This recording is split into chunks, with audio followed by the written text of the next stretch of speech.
আসসালামু আলাইকুম দর্শক। এবছরে আমের যখন মুকুল এসেছিল তখন মনে হচ্ছিল বাম্পার ফলন, তবে পোকার উপদ্রব খুব বেশি। আমি খুব সীমিত আকারে ট্রিটমেন্ট করেছি, প্রথম দিকে ট্রিটমেন্ট করেছিলাম, পরে দেখছি হপার পোকার খুব আক্রমণ। এই কারণে আমি সেভাবে কোনো ট্রিটমেন্ট আর পরে করিনি।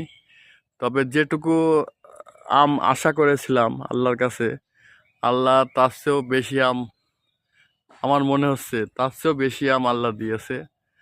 যেটুকু দরকার তার চেয়েও বেশি আম আছে গাছে। হিমসাগর, ন্যাংরা, বোম্বাই এই ধরনের গাছ আমাদের বাগানে আছে।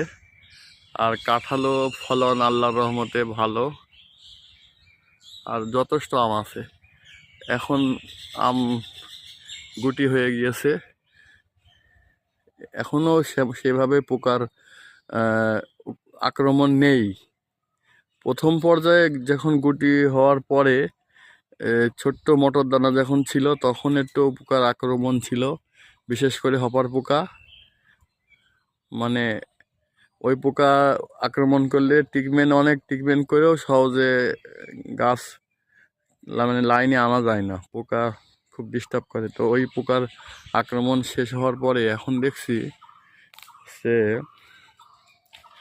যেটুকু আম টিকে আছে আলহামদুলিল্লাহ খুব ভালো পর্যায়ে আছে। তবে এখন ট্রিটমেন্ট করতে হবে এবং ভিটামিন দেওয়া লাগবে, তাহলে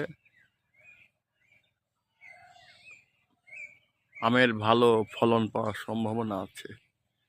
তো ঠিক আছে দর্শক, সবাই ভালো থাকবেন, সুস্থ থাকবেন এবং বিষমুক্ত ফল খাবেন, এই প্রত্যাশায় আজকের ভিডিও এই পর্যন্ত।